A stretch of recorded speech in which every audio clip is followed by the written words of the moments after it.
Ladies and gentlemen, good evening and welcome to the Baker Institute. We have a terrific program tonight, and it's my honor to invite to the podium a man who needs no introduction, certainly here, most prominent citizen of Houston, Governor Bill Hobby.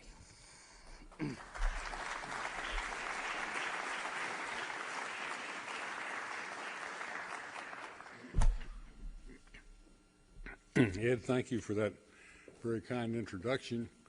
A number of years ago, when Dinah and my son Paul was a student at the University of Virginia, Larry Sabato asked me to speak to his class. And so now, 25 years later, Larry, I'm glad to be able to return the favor and that you're speaking here at the University of Houston.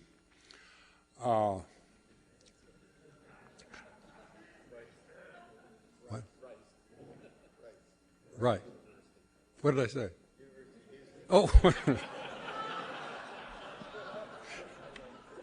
I'm sorry. Larry Sabato really needs no introduction. He's probably the best known political scientist in the country, at least as measured by number of TV appearances, which is a pretty good way of measuring such things. He is also one of the most prolific political scientists in the country, as measured by his list. I can't even count the number of books, and I certainly won't read all the titles of it because that would cut into his time too much. Scores of books, hundreds of articles over the course of his career. So he is not only ubiquitous in that he's on television all the time, he is prolific as well. And as you're going to see in a very few minutes, like right now, for a very good reason. Now, I will also mention, for the benefit of the political scientists in the audience, that Larry has just given $1 million to the University of Virginia.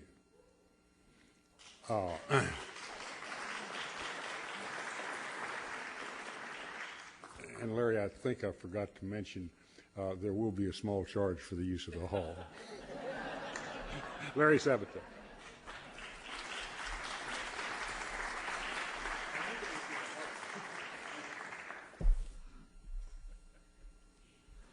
Bill, thank you very much. I knew there was a catch.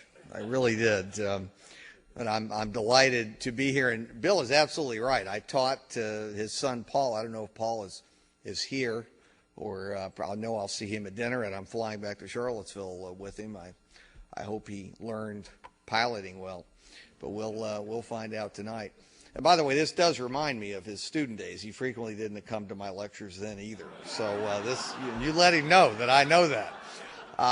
But truly, one of the great memorable days of teaching was when Bill Hobby came and managed to correct all of my errors and tell the truth about what politics is really like and what government is really like. And I remember the students were fascinated, and they were extremely disappointed when I showed up the next time. Also, I'm delighted to know I've also been invited to the University of Houston.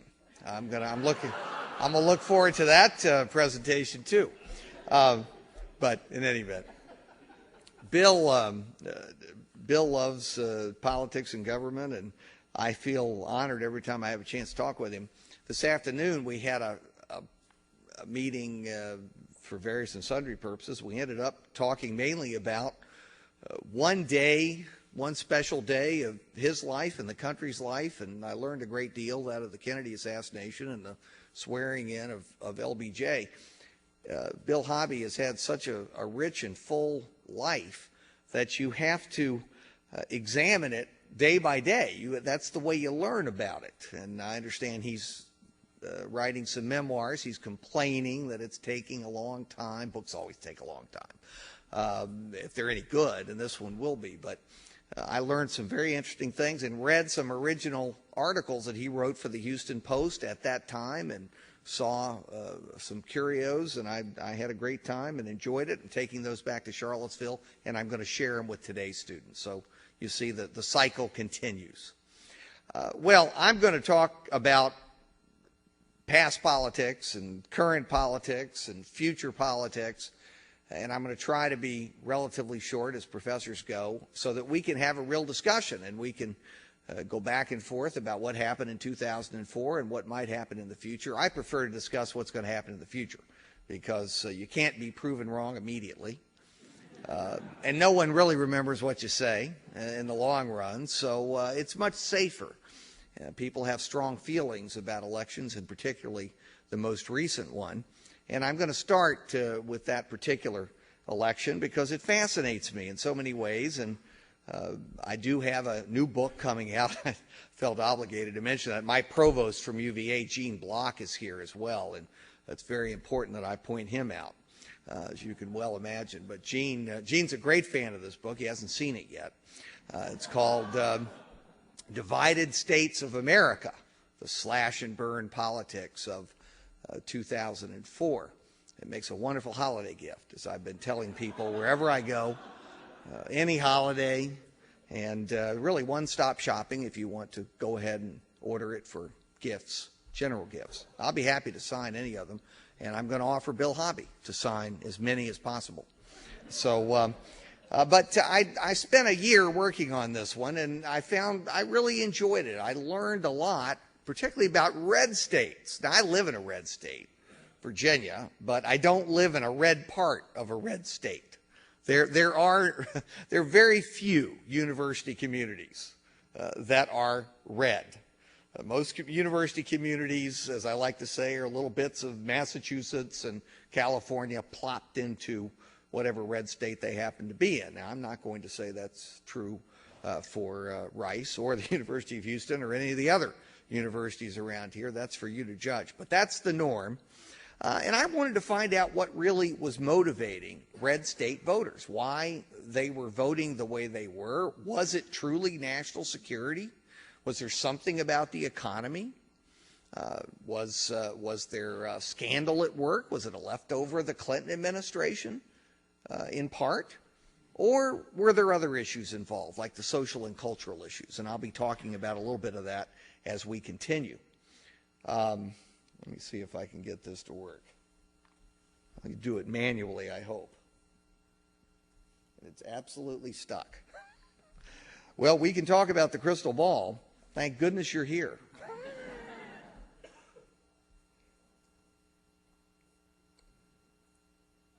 There you go. I'm sure I did that. Whatever it was that was done wrong, I did it. I'm quite certain of that. Look, this is the map we all know, the presidential election results from 2004. Look at that inland sea of red. It's something that your eyes immediately go to. As I've said many times, it's an elementary school student's dream because you can't color outside the lines. So they appreciate that. They enjoy it. But it really says a lot about where America is politically, just in terms of partisan identification. Now, obviously, it looks like a Bush landslide. It was hardly that. It was a very close electoral college result. Only Woodrow Wilson's result in 1916 in his reelection race was closer. In terms of the popular vote, it was the closest reelection ever for a president. Even here, people think Harry Truman's was close. Harry Truman did better in the popular vote than did George W. Bush in his margin over Thomas Dewey. All of them did, Wilson over Hughes. In all of American history, even considering races involving non-incumbents, it was the sixth closest election in all of American history. So this was a very close race. And it's important to remember that. Elections change after Election Day. And the media take hold, and the partisans take hold, and mainly the winners take hold. And they get to rewrite the myth. They write the myth of the election, and they rewrite the facts of the election. And somehow this has come to be known as a very substantial Bush victory. It was not a substantial Bush victory, and I say that with due deference to Texas's native son.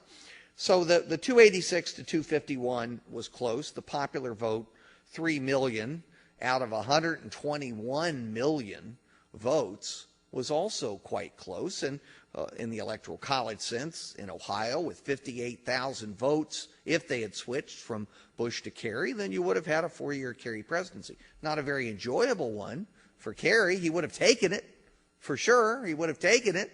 But it wouldn't have been enjoyable. He would have had a substantial Republican majority in the House and Senate, and would have been behind by 6 times, almost 6 times, the margin by which Bush lost the popular vote in 2000. And we saw the implications of that popular vote loss at least until 9/11, when I think the whole world changed, the world of politics changed on that day, not just the international world.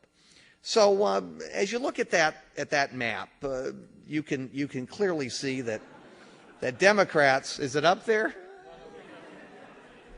Well, if you could see that map, then I think you'd focus. This is fascinating, and I think this is perhaps converting it into a television picture, and that's good, because it's the only way my students ever pay attention. But if you could see it, if you focused on the Northeast and you focused on the only truly Democratic state in the Midwest, Illinois, and you focus on the left coast, the 3 states of the left coast, I guess Hawaii, throw that in too, 4, it's pretty clear where the Democratic base is. And similarly, it's very clear where the Republican base is in the Rocky Mountain states, the Midwestern states, the South, and fortunately for the Republicans, the 2 Midwestern states that really make a difference, Indiana, which is solidly theirs, and Ohio, which is barely theirs, and which will change over time. Let's hope that maybe the next map will be stable. And it isn't. Fortunately, it's stable for me, and that's what really counts. I'm looking at it, but I really wish you could see the political map of election year 2004. On the other hand, there's an advantage for me, and you're not being able to see it. You're going to have to buy Divided States of America, because you will see it in that book. But what we did at the Center for Politics at the University of Virginia, which I direct, we took the outlines of the map of the United States, and we tried to expand and contract the boundaries of each state to reflect its weight in votes. Because after all, trees and rocks and acres don't determine presidential elections, despite the Electoral College. It really is votes. That's the commodity of politics. So the political map of election 2004, and I'm going to try and filibuster until it comes up, and if professors are good at anything, it's filibustering. So I hope they don't do away with the filibuster, because I'm afraid it'll eventually reach the classroom. We won't be able to filibuster there either. Now that I've lost it here, let me remember the political map of America. As you look at it, you will see that it's a much more balanced presentation of where America is politically. The geographic map looks to a resident of Neptune and Pluto as though Bush scored a landslide re-election victory. And I've just suggested to you that certainly was not the case. But if you look at the political map of America, you'll find that the volume of blue and red is in fact identical, or very, very close to identical. So it well reflects the close division of American life. Once we get it up, you'll also see that the South and the West, the great Sun Belt region, which is entirely Republican, at least in the election of 2004, nicely balances the Frost Belt region, which is heavily Democratic. But there's exactly one state that stands out. We didn't intend for it that way. It's simply how the map works when you do this little exercise that we tried to do, and it's Ohio. And so eventually I know we'll see it. Tara, I need my pages, because I literally have no idea what comes next. Look, do you know it's entirely possible that I should be at the University of Houston? That may be what's going on. Bill, you saved me. You did. All right. There you go. Okay, but I'm afraid to even touch it. That's really not which one I wanted up, but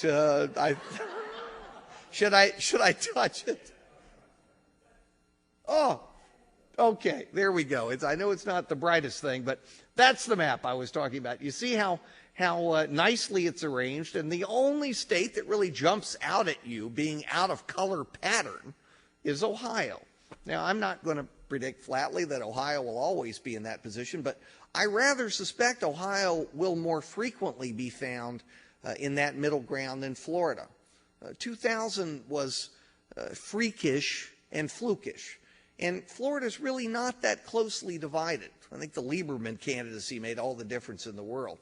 Ohio is. If you look at the basics of party ID and growth in Ohio and compare that to Florida, you find that Florida probably is going to be 53-47 Republican most of the time. But Ohio is very likely to be closely contested, 51-49 in one direction or the other. And if it's changing in any direction at this point in time, it's probably changing more toward the Democratic Party, which is good news for Democrats in the future, assuming they nominate a strong candidate. So that's the Bush Kerry map from 2004. Let's look at the political map of America more generally as applied to any election. We come to a different color scheme. Forget about blue and red. This is simply to differentiate the regions. The tiny Northeast, geographically, is gigantic in terms of its votes. That's the good news for the Northeast, the green section here on this map.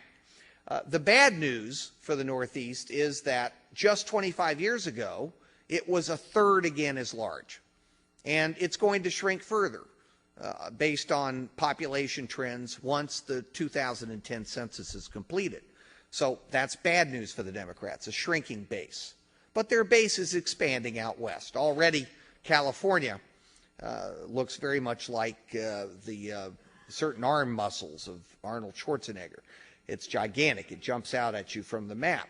And by and large, Washington, Oregon, and increasingly Arizona, New Mexico, possibly Nevada, which was very, very close in both of the last two elections, and Colorado are turning a bit more Democratic. Democrats have a chance of winning those states. Then, of course, the blue section, the solidly Republican South. Anyone who grew up in the 50s or before was used to saying the solidly Democratic South. Now it's a solidly Republican South. The most Democratic state in the South, probably the only one that tilts Democratic in most races, is Arkansas, but not presidentially. Still, it's close enough so that if a Democrat were to put resources into any of these states, probably it would be Arkansas.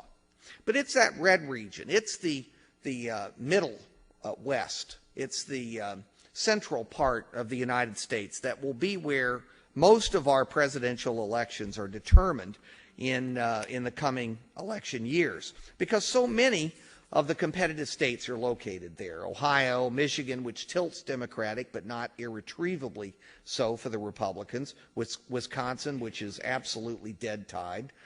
Minnesota, surprisingly not the state of Hubert Humphrey and Walter Mondale anymore, tilting Democratic, but not by much.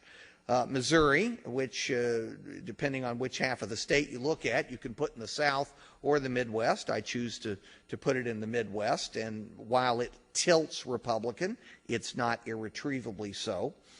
Iowa, amazing. I think Iowa was the most interesting result. New Mexico could be predicted based on what the Bush people did, sending all of their excess volunteers from Texas into New Mexico, something I found out in a trip to Texas just a couple of weeks before the election. I hadn't realized how extensive the Bush effort in New Mexico was that was Texas-based.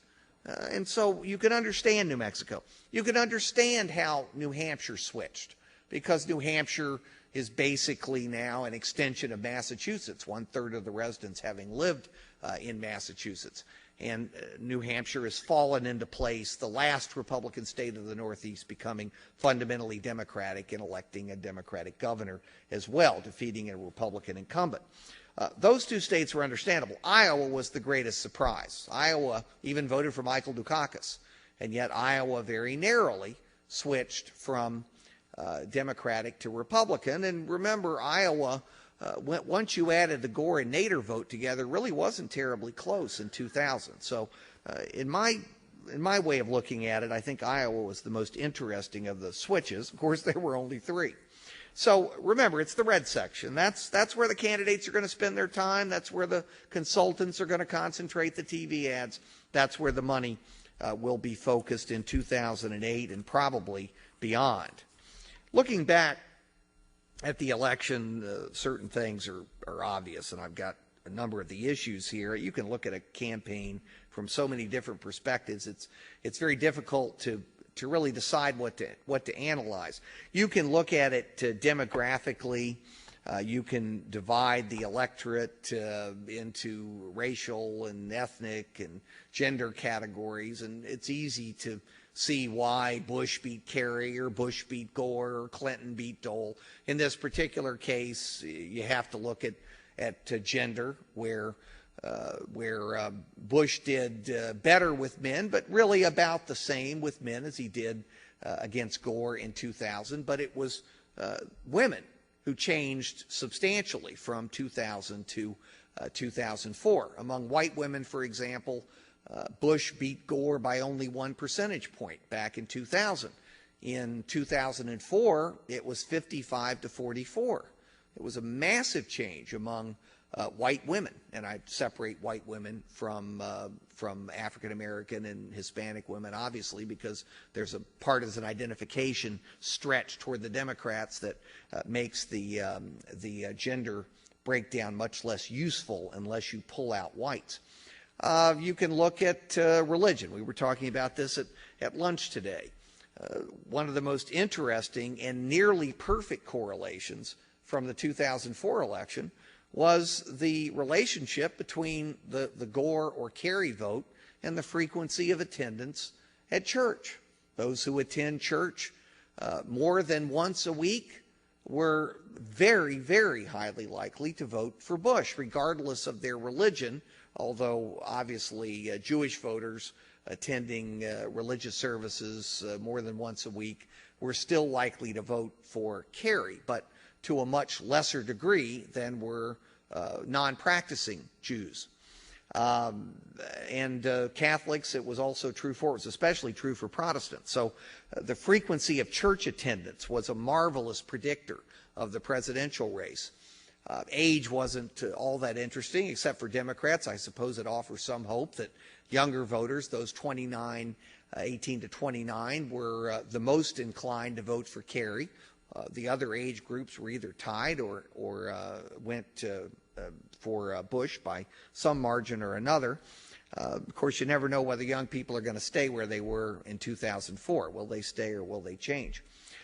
You can look at the ethnic breakdowns or racial breakdowns. Hispanics clearly becoming more Republican. By what percentage is under debate? Who knows? I think it probably was 4 or 5%, but it's impossible to say for sure given the quality of the exit polls that we have available to us.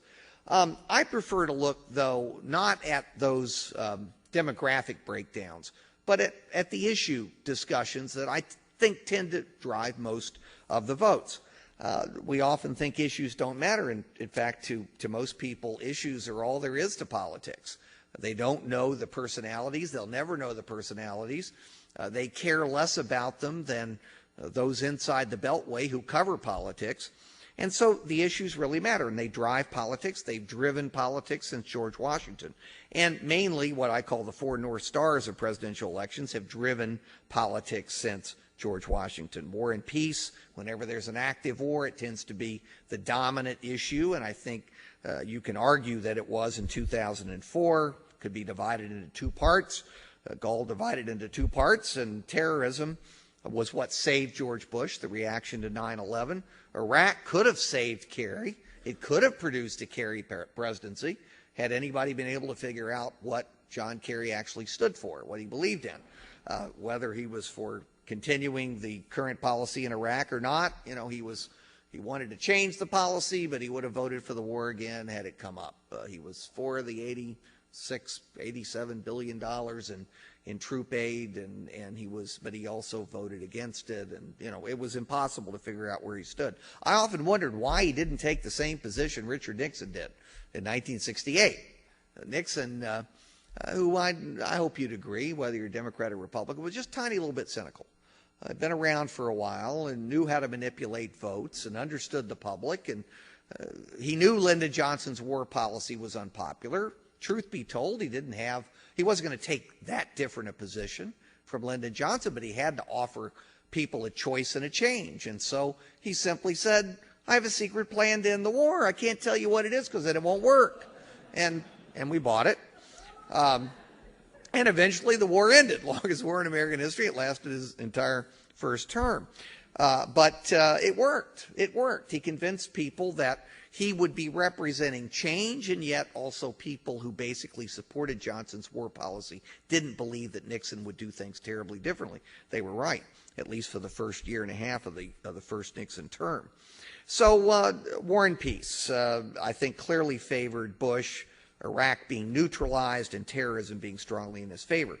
The economy, Democrats had counted on that slow recovery from kind of a double-barreled, if not recession, then a slowing, first in Bush's initial months and then after 9/11. But by the time of the election, by most measures, the economy was as good as it was for Bill Clinton's reelection in 1996. So the economy became a matter of party identification. You can see it in the exit polls. You can see it in the pre- and post-election polls. Democrats thought that the economy was rotten and it drove their partisan identification, and Republicans thought the economy was pretty good and it connected with their partisan identification in determining their vote. The long and short of it didn't make any difference. Scandal wasn't really a factor.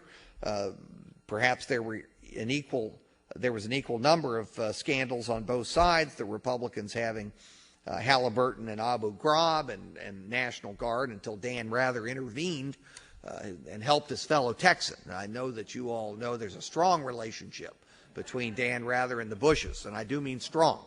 And I think it was obvious in 2004. It always impresses me when a person's willing to give up his job to stand up for a candidate he really believes in.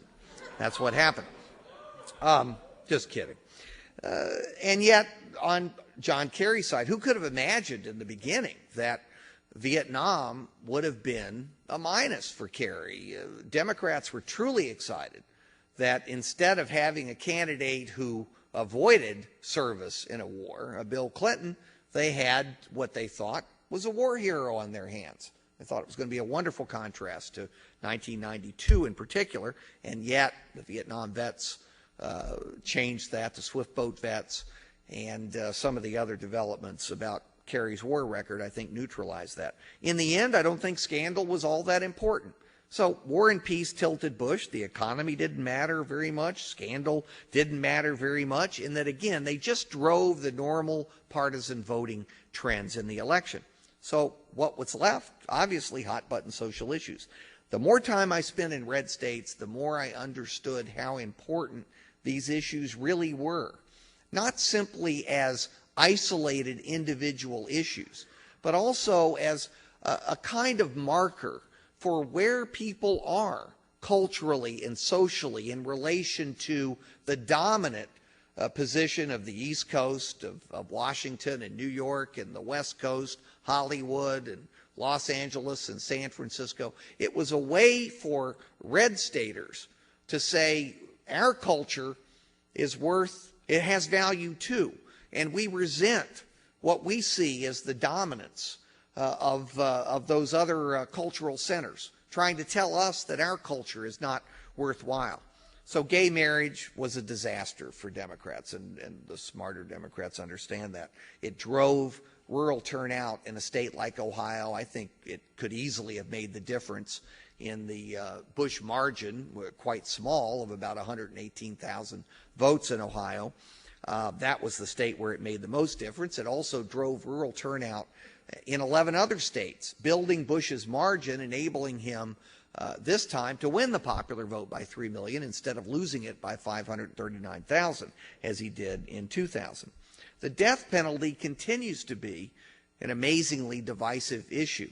And again, there's no clear compromise on this issue.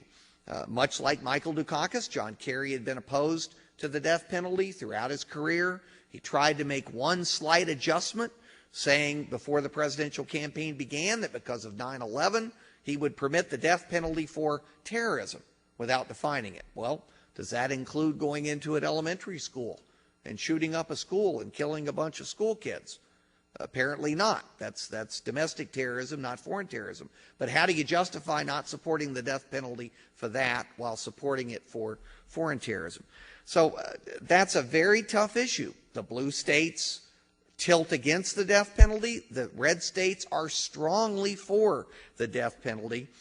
There's no resolution of the debate, but that clearly favors Republicans and red staters. Guns, I've often wondered why Democrats even bother, because real gun control is never going to pass.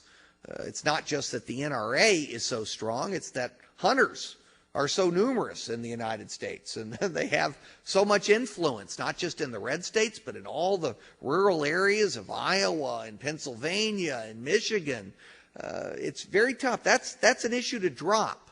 Bill, you need to tell this to your fellow Democrats. They need to drop that. And I know they've dropped it in Texas, and you've dropped it years ago. You never had it. But other Democrats have. And abortion, we've seen over time a 60-40 split in the pro-choice direction become really a 52-48 split in the pro-choice direction. Some would say it's almost dead even. And again, I think when you really look at that issue and how it impacts politically and who votes for and against candidates based on their positions on abortion, that probably favors the Republicans. There are other social issues developing, but I think those are the four basic ones, and they tilt strongly Republican. They don't produce a Republican majority, but they produce a narrow Republican plurality that is difficult for Democrats to overcome unless scandal and or the economy and or war and peace issues are tilting in the Democratic direction. All right, where we go from here, Bush got a boost simply by winning that second term, I think surprising lots of people given all the anti-Bush fervor that existed outside Texas and the South. But there was a lot of anti-Bush fervor, and when you measure intensity, you might have thought at various points in the election that Kerry would be able to overcome his Massachusetts liberal past and potentially win. But as I've often told students, you don't measure torque in the election booth. It really doesn't matter the degree to which, or with the degree of energy with which you pull down the lever, if you still have a lever machine, or I guess you punch the hole, if some of those still exist in Florida and elsewhere, as they do in a few counties at least. So Bush got a boost winning that second term, the first reelected president since Franklin Roosevelt to gain seats in both houses of Congress, and he got that 50.7%, rounded up to 51%. That old theorem in political science, the perfect majority theorem, which postulates that the ideal majority really isn't Lyndon Johnson's 61% in 1964 or Richard Nixon's 61% in 1972 or Ronald Reagan's 58% in 1984. In fact, their majorities were too large to sustain. That in this incredibly diverse, quarrelsome country, inevitably, presidents will lose support once they have a majority that large. The polls will show the president's dropping under those conditions, and the press will pick it up, and you'll have all the headlines saying president dropping like a rock in the polls, second term progress in doubt, and all the rest of it. So it's better to start at 51. It's easier to keep the 51% together. The intensity of the election helps Bush to keep the 51% together. And of course, you say right now, Bush's average is 44 in the national surveys, if you average them all out, CNN and Gallup and all the rest of them. And it is at 44. I think it's a temporary decline based on gas prices. Americans believe very strongly that presidents can control things none of them can control, including gas prices. So gas prices and the economy is encountering some bumps, and lots of things are not going well for President Bush right now, but it's temporary. His norm is going to be 51. I don't think he'll ever see 60 again. I really don't, absent another, God forbid, 9/11. I don't think he'll ever see the 30s. He'll always be in a relatively narrow range between the low 40s and perhaps the mid 50s. Normally, he'll average out to 51 or 52% or 48 or 49%. And I think that's significant. But the perfect majority theorem would suggest that that's good for him. The effect, though, is turning out to be quite mixed. He'll get most of his judicial appointments. He may get virtually all of them, with the nuclear option now not just on the table, but likely to be implemented. Why? Well, in part because the Senate Majority Leader, who really has the key call on whether to try and exercise the nuclear option, assuming he has 50 votes, assuming he can get those 50 votes and Dick Cheney will break the tie, well, Bill Frist is running for president, and the conservative groups really want that nuclear option invoked, and they won't accept failure. So Frist's opportunity rests in part on the nuclear option, making sure the judicial appointments get through. But Social Security is a disaster for President Bush. At last count, 96% of all Democrats in the House and Senate had come out firmly against President Bush's proposal. A little bit fewer than half of the Republican representatives and senators have endorsed President Bush's proposal. I think the best he can hope for is getting an add-on, a private account add-on. He'll be lucky to get that. The whole thing could collapse just like Hillary Care for Bill Clinton in 1993-94. Tort reform, he got some of it. He's probably not going to get the rest of it. Tax reform, whenever they tell me what it is they're for, I'll tell you what the chances are. If it's major tax reform, you know as well as I do, there's zero chance of it happening. I understand there was a good, Mr. Ambassador, a wonderful study from the Baker Institute about one particular kind of tax reform. And it's ever so much more complicated than it seems, whether it's a consumption tax or a national sales tax or a flat tax. Congressmen are not going to give up that wonderful opportunity to exchange tax favors with interest groups that will then fund their reelection campaigns. It's just not going to happen. So a little blue smoke and mirror tax reform, sure. Major tax reform, it's going to be a long time before we have anything even as major as 1986 under the Reagan tax reform plan, much less anything that moves beyond that. So the country is still deeply divided. It's affecting what President Bush can actually accomplish. One of the oldest principles of politics, in which I deeply believe, is that mobilization begets counter-mobilization. When one side organizes, the other side organizes, especially in times like this, when the two sides truly do hate one another. It's not just a mild dislike, it's a hatred. And so that mobilization begets counter-mobilization, back and forth and back and forth. And in the end, I wonder if organization will really decide these elections. And we have two elections coming up. 2006, the traditional sixth-year itch for presidential two-term presidents, always a tough time for presidents, or at least it has been since Franklin Roosevelt, 1938, the court-packing scheme, and Roosevelt lost a lot of ground in Congress, and his domestic presidency started falling apart. Only the specter of World War II revived it. But he lost ground in 38 in his six-year itch. Then there was Harry Truman in 1950 in Korea, when Republicans did extremely well in the congressional and gubernatorial elections. And then 1958 for Eisenhower, which ended Eisenhower's domestic presidency totally and completely because of the Democratic landslide in both the House and Senate in that year. And Lyndon Johnson's 1966 because of Vietnam, when he lost effective control of the House of Representatives. Democrats still had nominal control, but Republicans plus Southern Democrats controlled the House of Representatives after the 66 elections, and Johnson became a foreign policy president, like most of the others. 1974, Nixon-Ford, six-year itch. Watergate, disaster. Gerald Ford never recovered from the pardon and the 74 elections, which made him impotent in the presidency.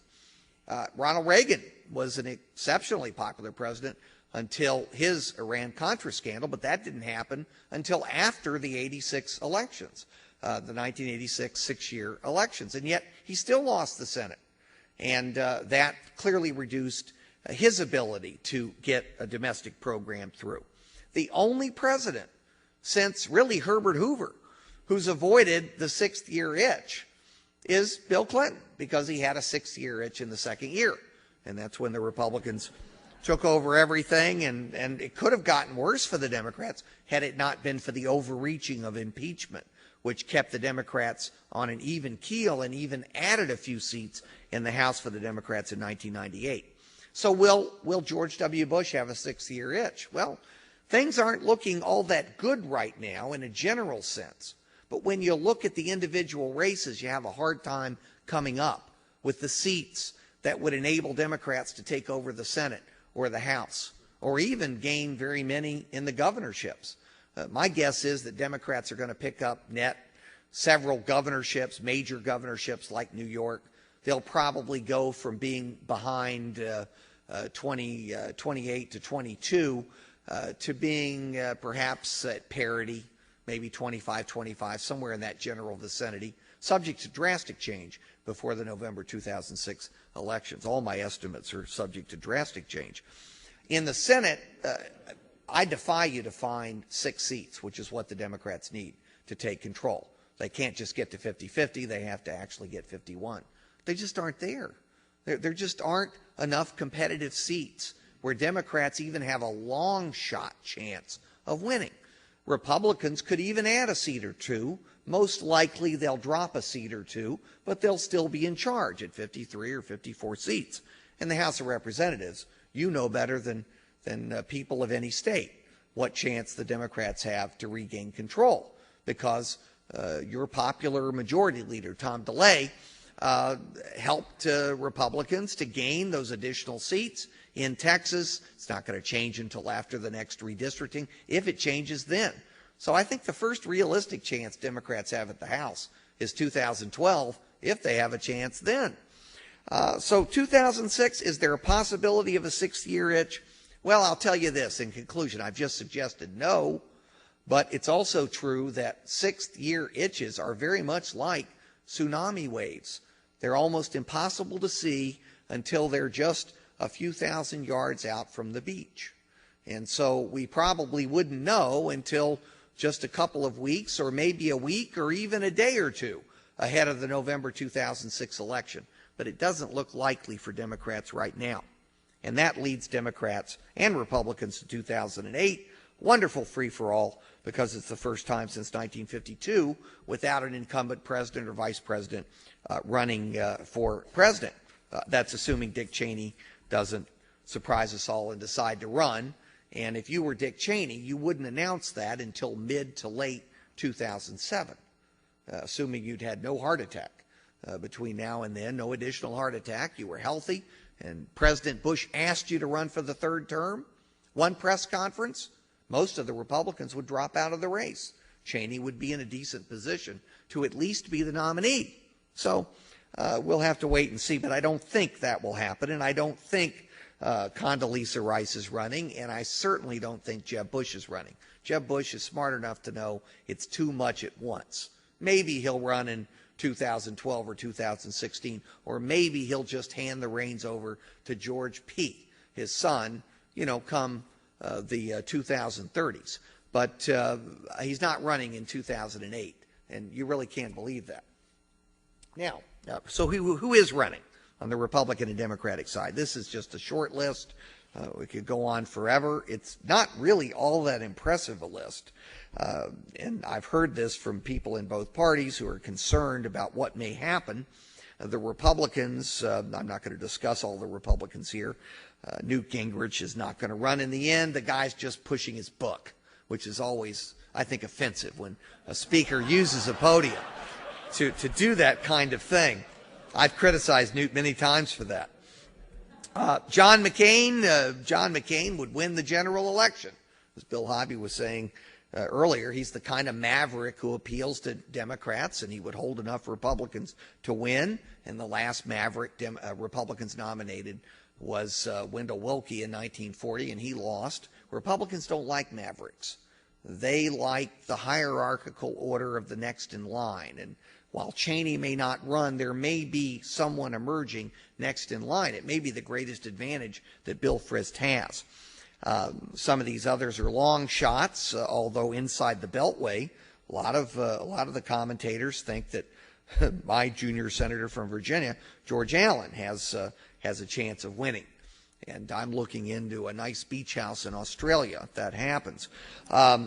Chuck Hagel, I know him. I went to school with him. Chuck Hagel is kind of John McCain Jr. Hagel will only run if McCain does not. Hagel is very much like McCain, meaning he's a maverick who can't get nominated. Sam Brownback is a very long shot from Kansas. I just can't imagine him winning, but then I never thought George McGovern would be a nominee either. Rudy Giuliani is leading in all the polls, and people love him until they start to focus on his record. You know, in the midst of his second divorce, he lived with a gay couple, and I just don't think that's going to sell in Republican primaries. I have that feeling. It's just an instinct. And so I just don't see that happening. George Pataki is not even going to be reelected governor of New York if he's foolish enough to run. He and Bill Frist have something in common. When they give a speech, the lights in the room blink. They're falling asleep too. And you need some excitement. This is all off the record, isn't it, Mr. Ambassador? Okay, I thought so. I just wanted to double check. Just webcast. Well, heck, people are busy. This is an evening. It's a lovely evening. Nobody's watching. Mitt Romney is an interesting candidate, and he's worth watching. Somehow a conservative Mormon on social issues got elected governor of Massachusetts. Of course, that's his problem. Republicans identify him with Massachusetts, and they're not inclined to elect or nominate a Bay Stater under any conditions. But if they really focus on where he stands, he might have a chance. And he learned from his father, George Romney, you remember, who was knocked out of the race in 1968 after he returned from Vietnam and pointed out that he felt he'd been brainwashed. And his opponents suggested that it was a light rinse. I don't agree with that, by the way. Mike Huckabee, I wish him luck in continuing to lose weight. He's doing a great job there. Now, Democrats, it's very easy to analyze the Democrats because it just breaks down into two categories. The Hillary Clinton liberal candidates rooting for that nomination, running for the nomination as the liberal candidate or the Democratic candidate of the Democratic Party, and more moderate candidates who will emerge as the anti-liberal or probably the anti-Hillary, with their main argument being we can actually win the election. You've lost 2 elections in a row. You've been out of power congressionally since 1995. Wouldn't you like to try winning for a change? And it's a good argument. It's not a powerful argument for ideologues who vote in primaries and caucuses, but it becomes more powerful the longer you're out of office. And Democrats have been out of office for a while. So who's in the Democratic candidate for the Democratic Party? Hillary Clinton has probably got an 80% chance of being the nominee of that faction of the party. Her opponents are John Kerry, who didn't get the message. He's the only one who didn't get it. Can't imagine him being renominated. On this, Russ Feingold, who's in the midst of a second divorce, and he's pretty far to the left. I just don't see him really challenging Hillary Clinton. Howard Dean, the only good news for the Democrats in his chairmanship of the party is that he's not running for president. John Edwards, who may present himself as a moderate, but whose record is really very liberal, and he proved it with the election results. When he lost North Carolina, he and Kerry by almost exactly the same margin that Gore lost North Carolina. He lost his own county in North Carolina. It's very difficult for a candidate to win and come back under those circumstances. If he had run for a Senate seat again, I think he would have lost that election. He would have been involved in that sweep of the seats by the Republicans in the South. So Al Gore isn't running. He's running a TV network, and that's keeping him busy and happy, apparently. So you've got Hillary Clinton probably as the Democratic nominee of the Democratic Party. The moderates are obviously, the most likely moderates are Evan Bayh, who would be the strongest candidate, no question about it. Good, beautiful family, 50-50 on all the ideological scales and the interest group scales in the Senate. Very popular, two-term governor of Indiana, now two-term senator. I mean, imagine if he took just those 11 electoral votes out of the Republican column. How do they make those up? 3 media markets overlap with Ohio. He's well known in Ohio. Have an excellent chance there. Boy, he's a Midwestern Ohio candidate if ever there was one. He could really win Ohio. This makes so much sense. He has almost no chance of being nominated by the Democrats. But he would be the best choice. I mean, personally, in analyzing it, I would pick Evan Bayh as the strongest Democratic candidate, particularly if he added to the ticket another moderate like Mark Warner of Virginia, who could actually carry Virginia, not necessarily if George Allen were the Republican candidate, but if anybody else were the candidate. Virginia's becoming competitive enough so it can be carried by a Democrat in the general election, assuming the Democrat's from Virginia. Or Bill Richardson, who could bring back those Hispanics and Latinos who left the Democratic Party, at least temporarily, for George Bush in 2004. You know, we'll see. For Hillary, and I've been tough on her, and it's not all her fault. She has problems in and of herself. She has a white male support score in the upper 20s and low 30s. And even though no Democrat's going to win white males, you really do have to get around 40 or low 40s among white males, and I just don't see her doing it. I can't imagine how she's going to do it. But it's not just her. It's the baggage she carries. And that baggage is enough to fill all the carousels in Houston Intercontinental, and most of the bags are labeled Bill. He'd be moving back into the White House. It's going to be a major problem for her once she gets the nomination, if she does. Am I saying she can't win? Certainly she can win the nomination.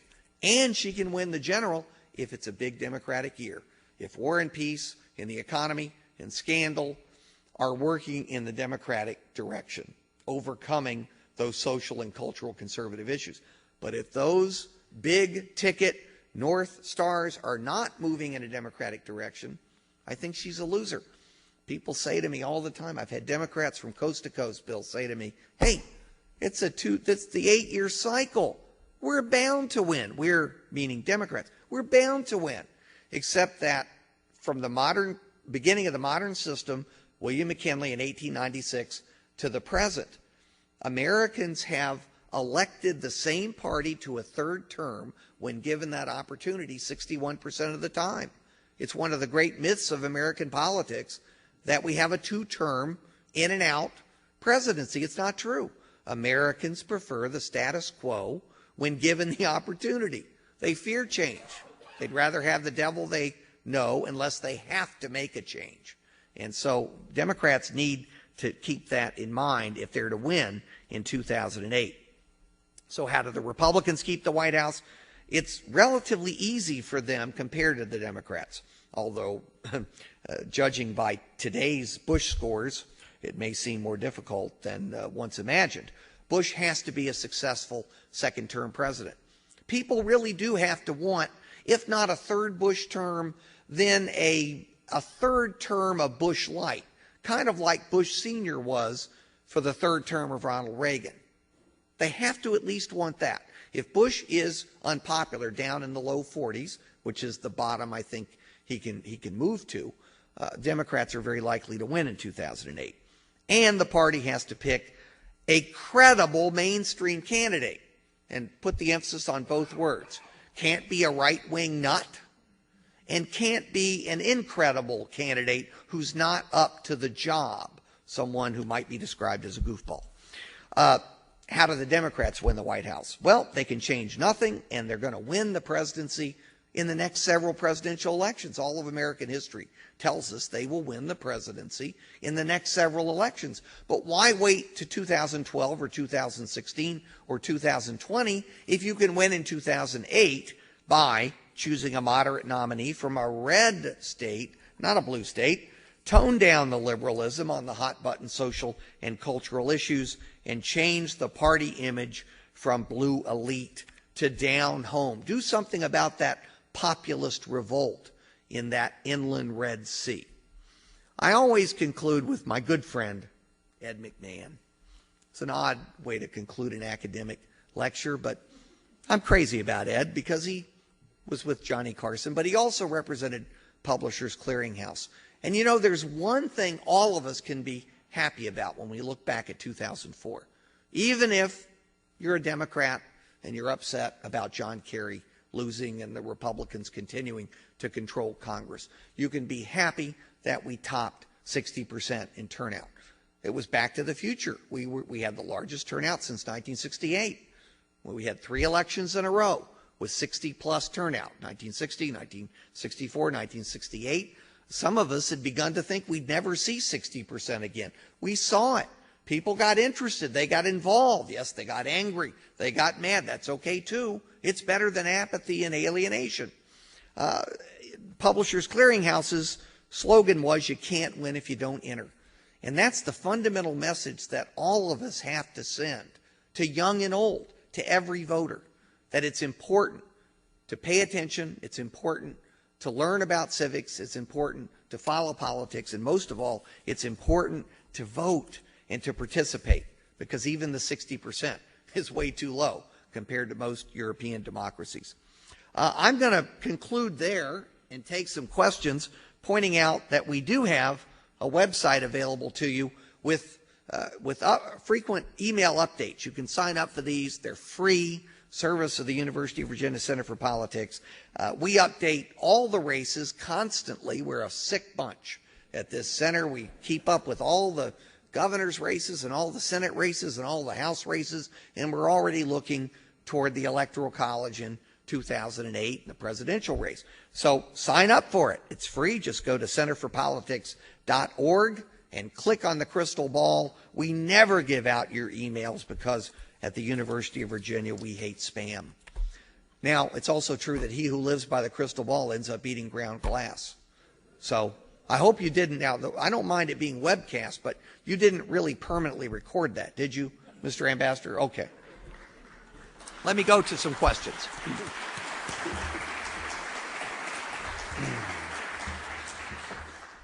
Thank you very much, Professor Sabato. I must say that in our discussion before the professor's lecture tonight, his center at the University of Virginia is doing a great deal of great work in educating junior high school and high school students, of course college students, to get involved in civics and politics, and that's something that is doing God's work. Obviously, with the juggling of the maps up here, it elicited a lot of questions about the maps. That's true. Well, they were excited. A lot of, maps really move. Regardless of the red-blue state-by-state map and the political map of the 2004 election, wouldn't a county-by-county map be most informative? Does that not also highlight the impact and or wisdom of the Electoral College system? That's an excellent question, and we've all seen the county-by-county map. Now, those of you who are Republicans love the county-by-county map because it really is a sea of red from coast to coast and just tiny little blue dots. But that's really a little unfair because people count equally in our system. You know, as of at least Baker v. Carr, they count equally in our system, whether they live in highly concentrated urban areas or lightly populated rural areas. So, you know, is it revealing? Is it fun to play with those maps? Absolutely, but it still doesn't change the fact that the Electoral College is driven by real votes in urban as well as rural areas, and that those urban areas include heavily Democratic central cities and suburbs that are increasingly evenly divided between Democrats and Republicans. That's where Republicans have lost ground and Democrats have gained ground. Now, of course, Democrats have lost enormous ground in rural areas. That's where Republicans have made up the ground they've lost in the central cities, enabling them to even out the score from the big Democratic run-up margins in central cities. So on the whole, I would say no. I prefer the state-by-state map because the Electoral College runs that way. It runs on a state-by-state basis. I happen to support the Electoral College, not because it's perfect, but because all the other systems that I look at, I find insubstantial and worse. The district-by-district system that some people are in love with would almost always result in Republican presidents. Nixon beat Kennedy by a wide margin under the district system. There are two counts for 1976. One has Ford beating Carter. The other has them absolutely dead tied. Remember, Carter won the election by 1.7 million votes. It was an awful lot of votes for 1976, and yet there was a tied result. In this last election, the district-by-district system would have produced it was around 320-some electoral votes for George W. Bush, which, doesn't really represent the popular vote margin. The result that we had was very close to the actual popular vote breakdown. So I think Bush got 53% of the electoral votes and 50.7% of the popular vote. So I support the electoral college system. It undergirds federalism, and all the other systems don't make a lot of sense, including pure popular vote, which would almost inevitably require runoffs. So you'd extend the election system another month or 2 or 3. You'd have to have runoffs, because with pure popular vote, you'd probably encourage some well-funded, personally funded independent candidates to get into the system. And you'd have to have at least a 40 or 45% cutoff, I would think, for a president to be elected. So you'd have runoffs. And I just don't think it's all that useful. I kind of like the electoral system. And as I say, it's better than the alternatives. These questions are basically anonymous, and this one comes from a very prominent former mayor of Houston, so it's anonymous. Discuss the urban city vote, past and future. Well, the urban vote used to be boss-based, obviously. A wonderful little book from George Washington Plunkett pretty much summarizes Tammany Hall and a lot of the other city systems. And they were heavily Democratic, although some of the city systems of the 19th century were heavily Republican. It depended on the region. Now, as I've suggested, the city vote is overwhelmingly Democratic because cities have become concentrations for minority voters, primarily African American, but also to a lesser degree Hispanics and Latinos and Asian Americans in some places. So, that's the long and short of it. They're Democratic, and they tend not to be the decisive political demographic units. Suburbs do, but it all depends on the year and the circumstances. Several questions in this genre. Where is the party of the fiscal conservative but the social liberal? Both parties seem hijacked. How do we moderates vote in the future? Akin to that, if the Republicans increase their control over government to the point that the Democrats are not a significant opposition, do you think the Republicans will either subdivide into squabbling factions or overplay their hand and try to take America farther to the right than America is willing to go? Well, I don't think that's going to happen in the Democratic Party, so you're not going to get to the point where Republicans have to subdivide and form factions, though that would happen. If somehow the Democratic Party faded away, the Democrats would have to go somewhere, and they'd go to the more liberal part of the Republican Party and beef up the John McCain candidacy or the Hagel candidacy or the Giuliani candidacy. But that's a pipe dream, perhaps, for Republicans, and a nightmare for Democrats. It's not going to happen.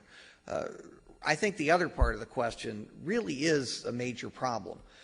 Why is it a major problem? Why are Democrats moving further to the left, at least judging by primary and caucus participants, and Republicans moving further to the right, again, judging by primary and caucus participants? Well, about a third of Americans actually participate in primaries and caucuses.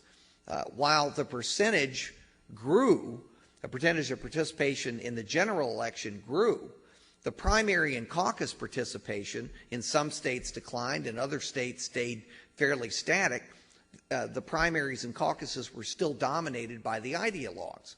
So a relatively liberal candidate emerged on the Democratic side, a relatively conservative candidate emerged on the Republican side.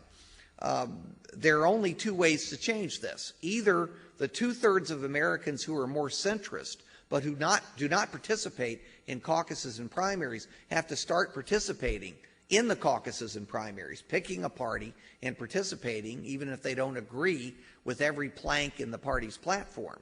Or those centrists have to support a third party in a general election. Again, that may appear to be a pipe dream, something very unlikely. But recall, again, being in Texas, a Texan almost accomplished this in 1992. I better be careful because I'm sure Ross Perot has some friends in here. I suppose he does. But I always tell people if Ross Perot had been sane, he would have been president. In June of 1992, he was at 40% in the Gallup poll. President Bush, the senior, was at 28%. Americans had decided to move on. They were angry at President Bush, the senior. Because of the recession, they didn't think he got it. They were ready for a change. But they didn't trust the alternative. Bill Clinton was at 26%. The eventual winner was in third place. And as I say, had Ross Perot run a semi-conventional campaign and proven himself prepared and capable to be in the Oval Office, and I'll admit to you, a good piece of it is just being able to show good pie graphs, and he could do that. That can help in serving in the Oval Office. He had that ability. It was the other aspects, planning daughters' weddings and that kind of thing, where he clearly got into trouble. And we heard the nuts and bolts rolling around up there. It took us a while, but we got it. And then he dropped out. But remember, he re-entered at a point when no one took him seriously. And the Gallup poll and others showed him at 3%, 4%, 5%. And even though his participation in some of the debates enabled him to gain steam, recall that on election eve, the polling average, the rolling average for him was 11%. And he ended up getting a little over 19%. 1 out of 5 Americans voted for him. Why did they vote for him, knowing for sure by then he was a nut and someone completely unsuited to the Oval Office? Because deep down, Americans were unhappy that the two major parties had nominated turkeys. And it's going to happen again. I'm not saying Bush Sr. and Clinton were necessarily turkeys. I'm saying they interpreted those candidacies that way. It's going to happen again because the ideologues dominate the two major parties. It's only a matter of time before they nominate candidates most Americans think of as being too far to the right, too far to the left, or otherwise unacceptable. Then the question becomes, do we have an independent of credibility with enough financing to emerge and run victoriously in the general election? If it's a John McCain, yeah, it'll happen. Or a Colin Powell, will someone like that emerge? I have no idea. I will predict this to you flatly, though, and I have no doubt that I will not be contradicted on this. By the end of this century, an independent will be elected president. Precisely those circumstances will happen, and I defy you to prove otherwise. I love predictions like that. We have a lot of questions with the ideological bent to them. Why are the politics of Christians and moral values now also the politics of wealth and big business? And do you agree with that? Oh, there's some overlap. I think the overlap is named Ralph Reed. You haven't followed. He's very much a part of this Jack Abramoff scandal that is engulfing DeLay. And he's also running for lieutenant governor of Georgia on the basis of having been Pat Robertson's central guy with the Christian Coalition.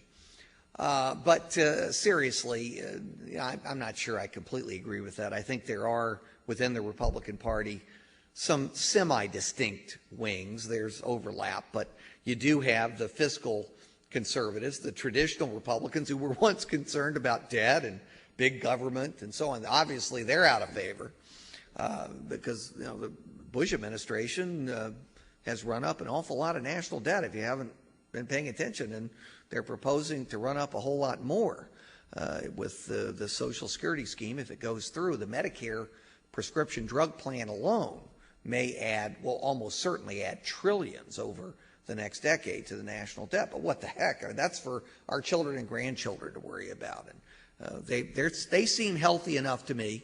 They can pay it off. I'm not worried about it. So you've got the fiscal conservatives, and then you've got the social conservatives, and then you have the centrists, the centrist Republicans that you mentioned earlier, who have more liberal views on social issues and conservative views on fiscal issues and are all over the lot in other respects. There are wings to both of the parties. But the dominant wings in both parties are leading the parties to the ideological endpoints. What is the most important, significant step that could be taken to improve the level of competition in congressional races? Oh, God. If only we could have nationally, in every state, systems like Iowa and Arizona have. I'm particularly fond of the Iowa system, where the state legislative bureau draws the districts. That, yes, they have to submit them to the legislature, and they bounce back and forth a couple of times. But the legislative bureau is specifically ordered to use the population figures purely to put together districts that make sense for the electorate. Imagine such a thing. And so there are communities of interest. They don't just have to be contiguous. There are communities of interest. And the districts make sense to people. They know how they fit together with others within the district. And they're not changed constantly and so on. Little Iowa, with just 5 congressional representatives, House members, provided more competition in the 2002 elections, the one immediately following redistricting, than California plus Texas, because that was before the delay additional redistricting, California plus Texas plus Illinois plus New York. Those 4 megastates put together had fewer competitive congressional seats than Iowa. 4 of the 5 Iowa congressional seats were highly competitive and decided within just a few percentage points because of the method of redistricting. And that's what we need. Arizona has a somewhat different system, but it does result in more competition. And what are the chances of that happening? Get real. You think politicians or congressmen and state legislators are going to give away the power to guarantee themselves tenure? Look, tenure is completely justifiable for academics. It is wrong for elected representatives. And if you want me to explain that further, you'll have to come up afterwards. There's no hypocrisy there, right, Gene? No hypocrisy at all. I don't know if this was a Freudian slip or not, but when you went through the Democratic candidates, you forgot to mention Joe Biden, Senator Biden. He made a presentation here at the Baker Institute about a month or so ago. I apologize. And he stated his intent to seriously consider running for the presidency. Yes, well, he has every 4 years since he actually ran in 1988. He usually does so at great length. I like Joe Biden. I think he's very able, very intelligent, but I dread those State of the Union addresses. He's going to make Bill Clinton look like a George Washington in terms of the length of his speeches. Of course, some of you are thinking I've gone on too long, which I have, but you've been asking questions. Nonetheless, I don't take Biden seriously. I take him seriously as a person, as a senator, as somebody who has contributed a great deal to foreign policy and to the United States Senate through his long service, having been elected at age 29, incredibly enough, back in 1972. Still, his time has passed, and all the controversies from 1988 would be relived. It just doesn't make any sense. It's not going to happen, and good luck to him. I bet he decides not to run. If he does run, I just don't see him as even a finalist, much less a nominee. Now watch, he'll get the nomination and be the next president. And then I'll have to go to that beach house in Australia. Well, we're making you sing for your supper tonight. Last question. If you wanted to be president, what would you do between now and the next election? If I wanted to be president? You wanted to be president. I'd have to go to Las Vegas and play the slot machines. That's the only answer I can give you. With a few $1 billion, I might have a reasonable chance. I could hire all the political consultants I needed to completely remake my image and lie in the 1,000 ways that would be necessary to get me elected. Thank you very much. Thank you very much.